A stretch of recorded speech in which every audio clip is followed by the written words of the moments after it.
저는 그다지 욕심이 없는 편입니다만 딱 한 가지만큼은 누구 못지않게 욕심이 많습니다.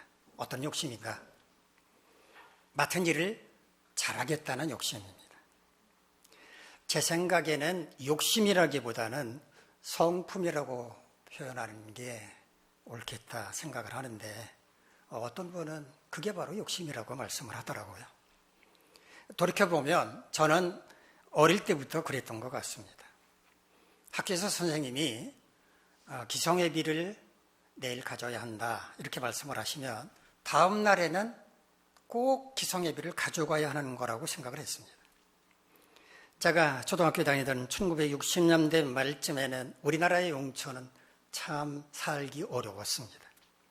농사 짓는 사람들은 추수한 것을 팔아서 돈을 장만할 수가 있는데 추수 때가 아니면 돈을 구하는 것도 어려울 정도였습니다. 철없는 저는 부모님의 마음을 아프게 해드린 적이 많았습니다. 기성예비를 가져가야 하는 날 아침이 되면 저는 대청마루에 앉아서 기성예비 줄 때만 기다렸습니다. 다른 아이들은 모두 학교가 나라고 시끌벅적한데 저는 요지부동 그렇게 대청마루에 앉아 있었으니 부모님 속이 얼마나 타들어갔겠습니까? 급기야 부모님이 이웃으로 달려가서 돈을 구해와서 손에 쥐어주면서 빨리 학교 가라 이렇게 등을 떠밀 때서야 비로소 마루에서 일어나 학교로 갔습니다. 그때에도 그냥 간 게 아니라 그냥 울먹이는 소리로 빨리 주어서 그 학교를 가게 해야 되는데 이렇게 늦었다면서 훌쩍거리면서 집을 나섰으니까 부모님 마음이 오죽하셨겠습니까? 그런데 그때는 부모님의 마음을 헤아리지 못했습니다. 이처럼 저는 어려서부터 해야 할 일이 있을 때는 그걸 제대로 그리고 빨리 처리해야 마음이 편했습니다. 공부를 열심히 한 것도 아마 그런 이유 때문이었던 것 같습니다. 직장 생활을 할 때도 저에게 맡겨진 업무에는 철두철미했습니다. 이 일을 처리하기 위해서라면 아침 일찍 출근하는 것, 저녁 늦게 퇴근하는 것 당연하다고 생각했습니다. 이런 습관이 몸에 뱄기 때문인지 몰라도 저는 지금도 이 일에 매달립니다. 지금 제가 하는 일이라고 해봐야 주로 말씀을 준비하는 것이지만 말씀을 전하는 게 어디 한두 번입니까? 주일마다 주일 예배가 있고 찬양 예배가 있습니다. 또 주중에는 새벽마다 길진 않지만 그래도 새벽에 말씀을 전해야 하는 부담이 있습니다. 이런 말씀을 준비할 때 대충 얼렁뚱땅 할 수가 없어서 말씀을 준비하는데 아주 많은 시간을 할애를 합니다. 목사인 제가 말씀을 준비하는 일에 파묻혀 사는 건 어쩔 수 없다지만 가족들은 무슨 죄란 말입니까? 성도들에게 풍성한 꼴을 먹이기 위해 애써야 하는 목회자로서의 고충을 모르는 바는 아니지만 그래도 가족과의 시간도 소중한 거 아니냐라는 말을 들을 때마다 빗으로 가슴팍을 찔리는 것처럼 아프기만 했습니다. 뚝딱하면 설교 한 편을 만들어낼 수 있는 능력이 없어서 내가 가족을 희생시키고 있구나 하는 자책감도 듭니다. 나중에 하나님 앞에 갔을 때 너는 성도를 섬기는 것처럼 가족도 그렇게 섬기느냐? 라고 주님이 물으신다면 저는 고개를 들지 못할 것 같습니다. 우리는 어떤 일을 할 때 한쪽으로만 치우치지 말고 고르게 균형을 맞추는 게 중요하다고 하는 걸 잘 알고 있습니다. 어느 한 가지만 잘하려고 하지 말고 두루두루 잘해야 하는 게 맞습니다. 하나님을 섬길 때도 마찬가지입니다. 하나님을 섬기는 방법, 섬기는 형식도 중요하지만 어떤 마음 자세로 섬기느냐도 중요합니다. 오늘 본문은 하나님을 경배하는 이야기인데 말씀을 경청하심으로 어떻게 경배할 것인지 깨달음을 얻으시기를 바랍니다. 오늘 본문은 예수님께서 갈릴리 지역에서 활동하실 때 바리새인과 서기관들 사이에서 발생했던 에피소드를 소개하고 있는데요. 우리 마가복음 7장 1절에서 2절 말씀을 화면을 보면서 한번 같이 읽도록 하겠습니다. 시작. 바리새인들과 또 서기관 중 몇이 예루살렘에서 와서 예수께 모여들었다가 그의 제자 중 몇 사람이 부정한 손, 곧 씻지 아니한 손으로 떡 먹는 것을 보았더라. 바리새인들과 서기관 중 몇이 예루살렘에서 와서 예수님께 모여들었다라고 말하는데, 모여들었다는 말이 무슨 의미일까요? 헬라 슈에나고라고 한 말을 번역을 한 건데요, 함께 온다라는 뜻입니다. 바리새인과 서기관 몇 명이 왔었는지는 모르겠지만 그들이 한꺼번에 우르르 몰려왔다, 그런 의미입니다. 그런데 그들이 어디에서 왔다고 말합니까? 예루살렘에서 왔다고 말합니다. 이들은 왜 예루살렘으로부터 갈릴리까지 내려왔을까요? 이들은 대제사장들 그리고 장로들의 지시를 받고 예루살렘으로부터 갈릴리로 내려온 것이었습니다. 어떤 지시였을까요? 예수님을 공개적으로 공격할 수 있는 빌미를 최대한 많이 수집해 와라 라고 하는 지시였습니다. 아무리 그렇더라도 예수님께서 악하게 행동하는 분이 아니셨기 때문에 공개적으로 공격할 빌미를 찾기 위해서는 율법에서 어긋나는 것은 없는가 하는 것을 살펴보아야 했기 때문에 율법에 대해서 해박한 지식을 갖고 있는 바리새인 그리고 율법학자인 서기관들을 보냈을 것입니다. 대제사장들과 서기관들로부터, 장로들로부터 이런 지시를 받고 예루살렘에서 내려온 바리새인 서기관들은 눈에 번쩍 띌 만한 한 가지 빌미를 발견하게 됩니다. 예수님의 제자들이 손을 씻지 않은 채 빵을 먹는 걸 보았기 때문입니다. 우리도 음식을 먹기 전에는 손을 씻습니다. 왜 그렇게 씻습니까? 위생상 씻고 먹는 게 좋기 때문에 손을 씻습니다.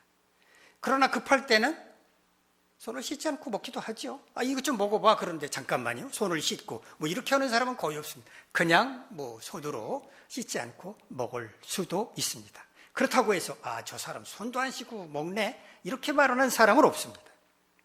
그런데 예수님 당시 유대인들은 달랐습니다. 음식을 먹기 전에는 반드시 손을 씻어야만 했습니다.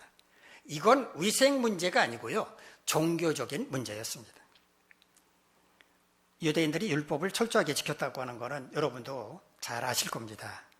이 유대인들이 지키는 율법에는 두 가지가 있었습니다. 하나는 기록된 율법, 이걸 가리켜서 토라라고 불렀습니다. 다른 하나는 입으로 전해져 내려오는 율법, 이걸 가리켜서 장로들의 유전 혹은 장로들의 전통이라고 불렀습니다. 여기서 말하는 유전이란 물려받아 전해진다라는 의미입니다.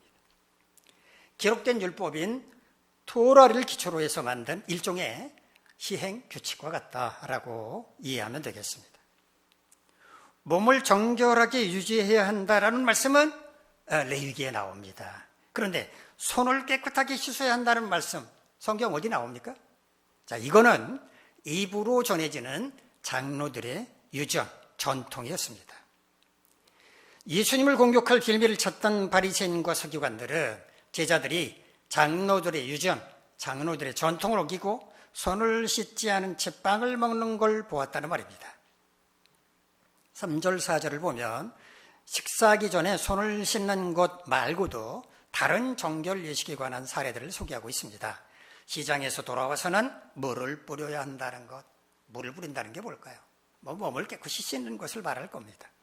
잔과 주발과 놋그릇을 깨끗하게 씻어야 한다는 것 등을 소개하고 있습니다.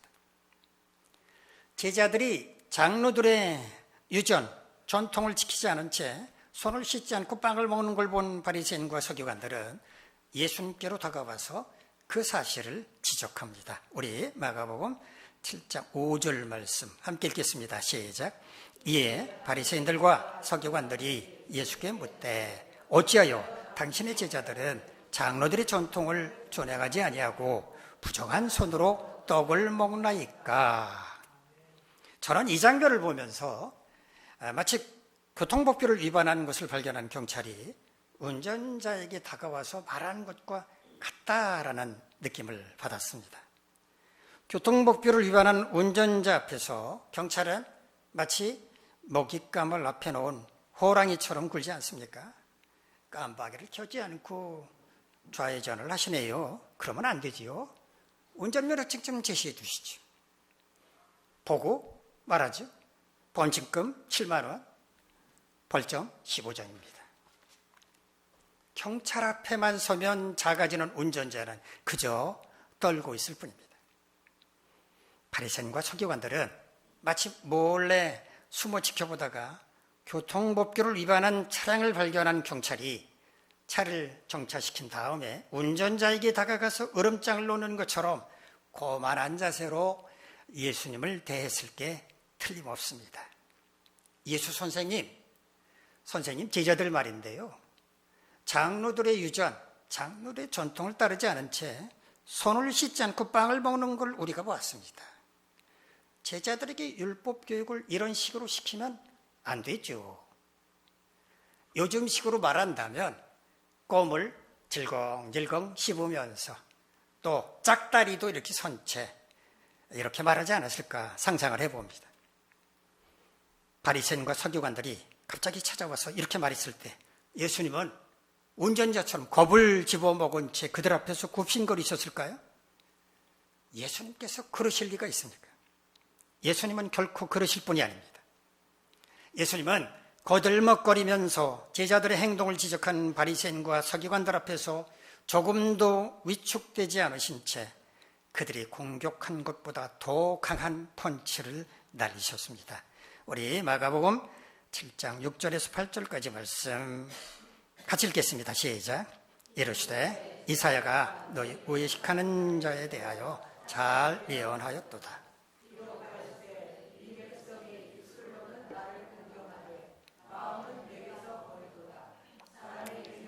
교훈을 삼아 가르치니 나를 헛되이 경배하는도다 하였느니라. 너희가 하나님의 계명은 버리고 사람의 전통을 지키느니라. 예수님은 장로들의 전통을 들먹이는 바리새인과 서기관들을 향해서 이사야 29장 13절 말씀을 인용하셨는데 이 말씀은 이사야서의 말씀과 정확하게 일치하지는 않습니다. 아무튼 이사야 선지자를 통해서 하나님께서 말씀하신 내용은 이스라엘 백성들이 입으로는 하나님을 공경한다고 말하면서도 마음은 하나님으로부터 멀다는 것이었습니다. 마음에도 없는 빈말로 하나님을 공경한다고 말하고 하나님의 계명이 아니라 사람의 계명으로 백성들을 가르친다고 말씀하셨는데 바리새인들과 서기관들이 똑같이 이렇게 행동을 했습니다. 그들의 입으로는 하나님을 무척 공경하는 것처럼 말하면서도 정작 하나님의 계명을 지키는 데는 소홀했고 장로들의 전통이나 들먹였기 때문입니다.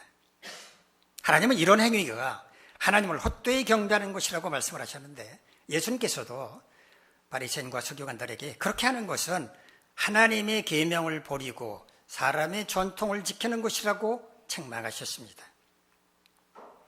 오늘 본문 이후의 말씀을 보면 예수님은 실제로 이스라엘 백성들이 장로들의 전통을 지키겠다면서 하나님의 계명을 저버리는 구체적인 사례를 제시하셨는데 그게 바로 고르반 제도라는 것이었습니다. 고르반이라고 우리말로 번역한 히브리어는요, 까르반이라는 말입니다. 까르반은 하나님께 바치는 제물이나 예물을 가리키는 말입니다. 유대인들은 어떤 것을 하나님께 바친다라고 할 때 이거는 고르반, 까르반이라고 말을 했습니다. 그렇게 선언을 하면 하나님께 바치기로 한 그것은 부모를 공경하는 데 사용하지 않아도 됐습니다. 허용을 해주는 거죠. 예외 조항을 둔 겁니다. 그런데 하나님께 바치기로 한 그 까르반, 고르반이 언제 하나님께 바쳐야 한다라고 하는 규정은 없었습니다. 그러니까 이건 고르반이야 이렇게 말하고는 하나님께 바치지 않아도 됐다는 말입니다. 부모를 공경하지 않기 위해서 고르반 제도를 악용하는 사람들도 있었다는 겁니다. 예수님은 바로 이런 사례를 지적하신 겁니다. 고르반 제도라고 하는 장로들의 전통을 따른다는 핑계로 부모를 공경하라고 하는 하나님의 계명을 어기는 게 하나님을 올바르게 경배하는 것이냐라고 지적하신 겁니다. 보배 드림이라고 하는 인터넷 커뮤니티에 어떤 분이 익명으로 올린 부모 공경에 관한 글을 여러분께 소개해드리겠습니다. 애완동물이 병나면 가축병원에 달려가면서도 늙은 부모 병나면 그러려니 태어나네. 부모는 10자식을 하나같이 키웠건만 10자식은 한 부모를 귀찮게 여기네. 자식을 위해 쓰는 돈은 아낌이 없으면서도 부모를 위해 쓰는 돈은 이리저리 따져보네. 자식들의 손을 잡고 외식도 자주 하건만 늙은 부모를 위해서는 외출 한 번 하지 않네. 제 자식이 장난치면 싱글벙글 웃으면서도 부모가 훈계하면 듣기 싫은 표정을 짓네. 제 자식의 오줌똥은 맨손으로 주무르면서도 부모의 기침가래는 불결해서 밤 못 먹겠다네. 과자 봉지 들고 와서 아이 손에 쥐어주면서도 부모를 위해서는 고기 한 건 사올 줄 모르네. 여러분에게 해당되는 건 하나도 없지요? 그러신 것처럼 보입니다. 논어에 이런 말이 나옵니다. 자유문효하니 자활 금지효자는 시위능양이니. 자유라고 하는 제자가 효에 대해 질문하자 공자가 말하기를 요즘 효란 잘 부양하는 것이라고 말하지만 지어견마하여도 개능유양이니. 개나 말도 다들 잘 부양하고 있으므로 불경이면 하이별호리요. 공경하는 마음이 없다면 짐승과 다를 게 무엇이겠는가. 부모에게 효도한다고 하는 것은 단지 부양만 하는 것을 의미하는 게 아니라는 말입니다. 공경하는 마음으로 부양해야 그게 진짜 효도지, 공경하는 마음도 없이 부양만 하는 건 개나 말, 짐승도 할 줄 안다는 겁니다. 짐승과 구별된 효도를 한다는 것은 무엇인가? 공경하는 마음으로 부모를 봉양하는 것이라는 말입니다. 하나님을 경배하는 것도 마찬가지입니다. 하나님을 진심으로 공경하는 마음이 없는 경배란 그저 보여주기 위한 쇼에 불과합니다. 그런 행위를 가리켜서 하나님은 헛되이 경배한다고 말씀하십니다. 헛되이 경배한다는 것은 뭘까요? 말뿐인 경배입니다. 입으로는 경배한다고 번지르르하게 말하지만 실제로는 공경하는 마음도 없는 겁니다. 사람에게 보여주기 위해 경배하는 신용만 하는 겁니다. 내가 이렇게 경배하는 사람이라고 하는 것을 보여주기 위해서 사람들 앞에서 연기, 쇼하는 것입니다. 하나님께서 원하시고 기뻐하시는 방식으로, 하나님께서 명령하신 방식으로 경배하는 게 아니라 자기 방식으로 편하게 경배하는 것입니다. 만일 우리가 이렇게 헛되이 경배할 때 과연 하나님은 우리의 그 경배를 기뻐 받으실까요? 우리 이사야 1장 11절에서 15절까지 말씀 함께 읽겠습니다. 시작. 여호와께서 말씀하시되 너희의 무수한 재물이 내게 무엇이 유익하냐. 나는 순양의 번제와 살찐 짐승의 기름에 배불렀고 나는 수송아지나 어린 양이나 순염소의 피를 기뻐하지 아니하노라. 너희가 내 앞에 보이러 오니 이것을 누가 너희에게 요구하였느냐. 내 바닥만 밟을 뿐이니라. 헛된 재물을 다시 가져오지 말라. 분양은 내가 가증히 여기는 바요 월삭과 안식일과 대회로 모이는 것도 그러하니 성회와 아울러 악을 행하는 것을 내가 견디지 못하겠노라.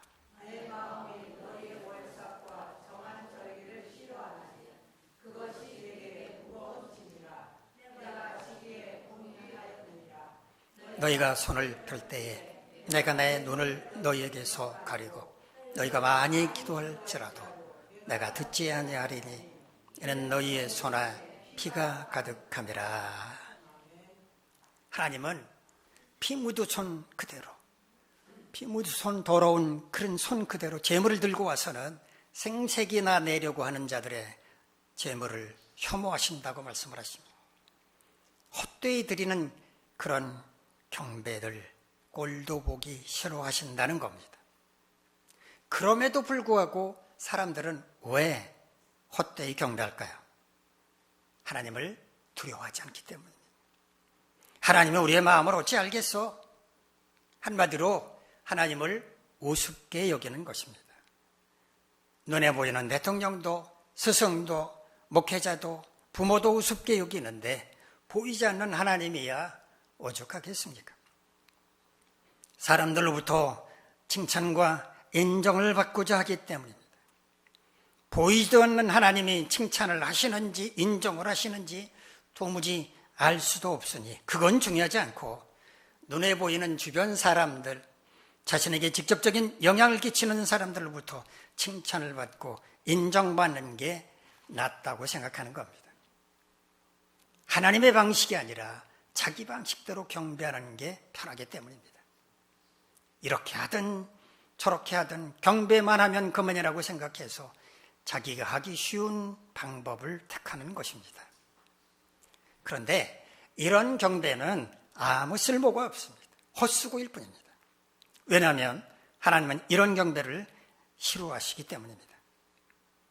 그렇다면 우리가 헛되이 경배하지 않으려면 어떻게 해야 할 것인지 생각해 보도록 하겠습니다. 첫 번째는 하나님을 두려워해야 합니다. 두려움은 경배함의 첫걸음입니다. 만일 어떤 대상에 대해서 두려워하는 마음이 없다면 경배하지 않습니다. 하나님이 우리가 똑같은 존재라면 우리가 하나님을 경배하겠습니까? 하나님은 우리가 두려워할 만한 존재이시기 때문에 우리가 하나님을 경배하는 것입니다. 하나님과 친밀한 관계를 유지하고 있다고 해서 하나님을 두려워하지 않는다면 그건 잘못입니다. 우리나라 그리스도인들이 가장 많이 하는 실수가 바로 이것입니다. 하나님과 친밀한 관계를 유지하는 것까지는 좋은데 친밀하다는 이유로 하나님을 두려워하지도 않고 하나님을 경배하지도 않는 실수를 범한다는 말입니다.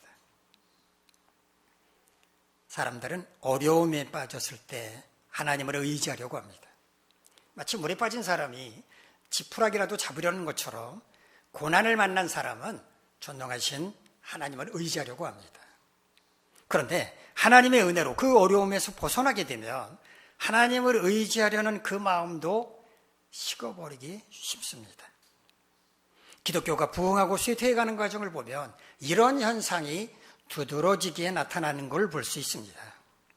우리나라의 기독교가 급성장했던 시기는 먹고 살기가 참 어려웠을 시절이었습니다. 이때 대부분의 교회는 부흥했습니다. 그런데 국민 소득이 높아지고 살만해지기 시작하자 기독교의 성장은 멈춥니다. 그리고 급기야 쇠퇴하기 시작합니다. 하나님을 간절하게 찾아야 할 만한 일이 줄어들었기 때문입니다. 우리나라 선교사가 주로 파송된 나라는 어디입니까? 먹고 살기 어려운 나라들입니다. 이런 나라에 사는 사람들에게는 간절함이 있기 때문에 복음을 전할 때 열매를 기대할 수 있기 때문입니다.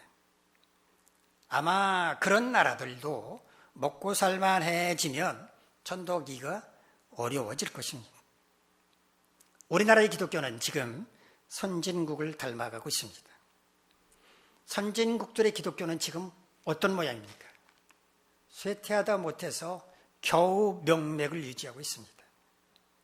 우리보다 더 부유한 선진국이든지 혹은 우리나라든지 기독교의 세력이 약해지는 이유가 어디 있다고 생각을 하십니까? 저는 하나님을 두려워하지 않는 데 있다고 봅니다. 신앙이 약해지는 가장 큰 원인은 주의를 구별하여 거룩하게 지키지 않는 것으로부터 시작되는데 요즘 그리스도인들은 주의를 거룩하게 지키지 않습니다. 피곤하다고 빠지고 바쁘다고 빠지는 등 대수롭지 않게 빠집니다. 그러면서도 죄책감조차 품지 않습니다. 하나님을 두려워하지 않기 때문입니다. 여러분은 지금 하나님을 두려워하십니까? 사랑과 은혜가 풍성하신 하나님이신데 왜 우리가 두려워해야 합니까? 혹시라도 이렇게 말씀하실 분이 계신다면 그분의 신앙은 매우 잘못되었습니다. 만일 그런 식이라면 하나님, 사랑과 은혜가 풍성하신 하나님은 경외하지 않아도 된다라고 말할 수도 있지 않습니까? 하나님을 경외하지 않아도 된다니 그 말이 가당키나 하다고 생각을 하십니까? 우리는 하나님을 두려워해야 한다는 것을 명심해야 합니다. 그렇다고 해서 하나님과 친밀하지 말라는 말은 아닙니다. 친밀하되 두려워하는 마음을 버려서는 안 된다는 겁니다. 두 번째, 하나님께서 무엇을 원하시는지를 바로 알아야 합니다. 무슨 일에나 지향해야 할 목표가 중요한데 하나님을 경배하는 것도 목표가 분명해야 합니다. 하나님께서 원하시는 방법으로 경배해야 한다는 것입니다.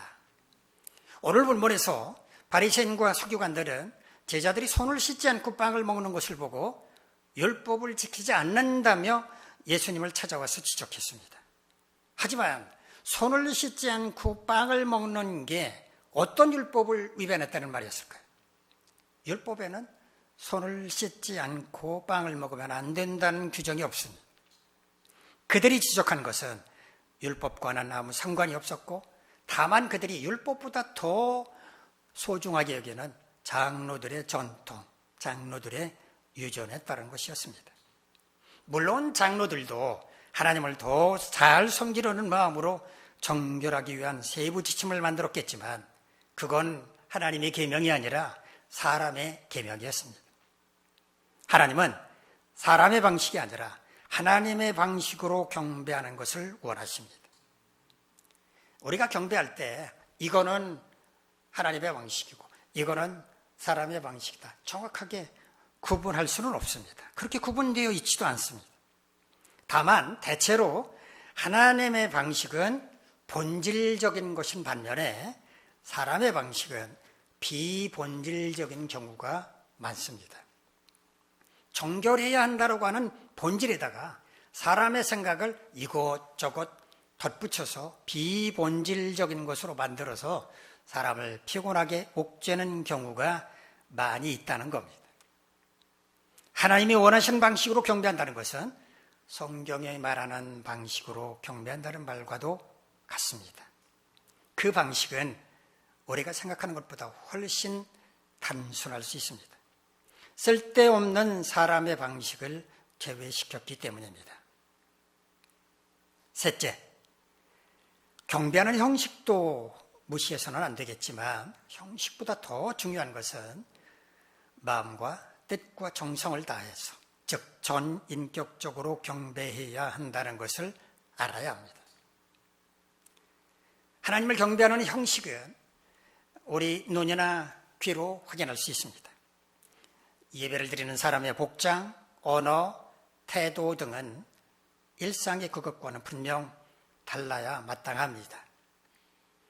예배 자리에 나올 때 반드시 정장을 입어야 하는 것은 아니지만 그렇다고 해서 바닷가에 놀러 가는 복장으로 나오면 되겠습니까? 일주일에 한 번 예배 자리에 나올 때 어떤 복장을 할 것인지 고민을 해야 하겠지만 저는 이렇게 생각을 해보았습니다.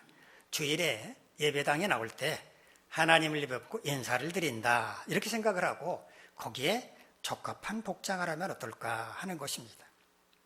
그러나 하나님을 예배할 때 눈에 보이는 복장이나 언어나 태도 등 형식만 중요한 게 아니란 걸 알아야 합니다. 형식보다 더 중요한 것은 우리의 마음 자세입니다.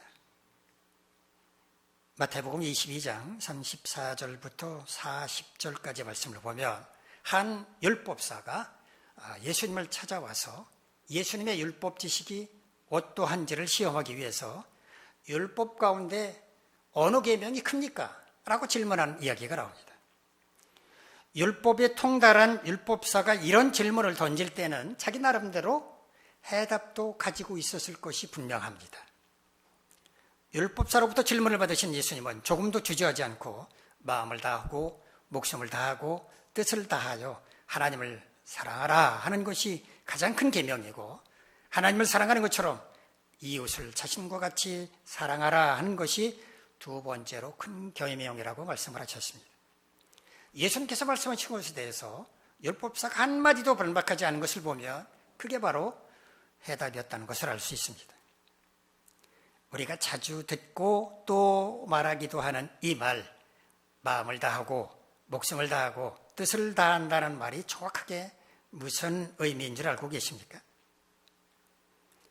마음이란 헬로카르디아라는 말을 번역을 하는데 심장 혹은 마음, 목숨은 푸시케라는 말인데 생명을 가리킵니다. 뜻, 디아노이아, 깊은 생각, 사고, 지성을 가리킵니다. 다한다라고 보니까 홀로스라고 하는 말은 전부를 가리킵니다. 영어의 all에 해당합니다. 우리의 심장, 마음, 생명, 깊은 생각, 이 모든 걸 남김없이 모두 바친다는 의미입니다. 하나님을 경배할 때도 이와 같아야 마땅한데, 사람으로서 갖고 있는 모든 걸 다 드린다라고 하는 의미에서 전인격적으로 경배한다라고 말합니다. 하나님은 마음과 뜻과 정성을 다해 전인격적으로 경배해야 합니다. 우리가 살고 있는 이 세상에는 워낙 거짓이 난무하다 보니 하나님을 헛되이 경배하는 일도 있습니다. 이것은 예수님 당시 바리새인과 서기관들에게서만 볼 수 있었던 그때만의 독특한 현상이 아니라 지금 우리 주변에서도 일어나고 있습니다. 사람들은 왜 하나님을 헛되이 경배할까요? 하나님을 두려워하지 않고 사람들에게 칭찬과 인정을 받고자 하며 사람의 방식대로 편하게 경배하려고 하기 때문입니다. 그러나 하나님을 헛되이 경배하는 일은 무익합니다. 하나님은 그런 경배를 싫어하심으로 등을 돌리고 계시는데도 하나님 등 뒤에서 헛되이 경배해 본들 무슨 소용이 있겠습니까? 그러므로 우리는 하나님을 헛되이 경배하지 말아야 합니다. 하나님을 헛되이 경배하지 않으려면 어떻게 해야 합니까? 첫째, 하나님을 두려워해야 합니다. 둘째, 하나님께서 무엇을 원하시는지를 바로 알아야 합니다. 셋째, 경배하는 형식도 무시해서는 안 되겠지만 형식보다 더 중요한 것은 마음과 뜻과 정성을 다해, 즉 전인격적으로 경배해야만 한다는 것을 알아야 합니다. 여러분 모두 이와 같이 하나님을 헛되이 경배하지 말고 하나님을 경외하는 마음으로, 또한 하나님의 방식으로 전인격적으로 경배함으로써 하나님께 영광을 올려드릴 수 있기를 간절히 바랍니다. 기도하겠습니다. 자, 그러신 하나님, 우리 모두 하나님을 헛되이 경배하지 않게 하옵소서.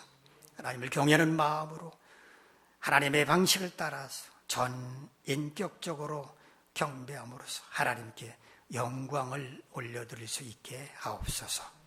예수님의 이름으로 기도하옵나이다. 아멘. 자리에서 일어나서 630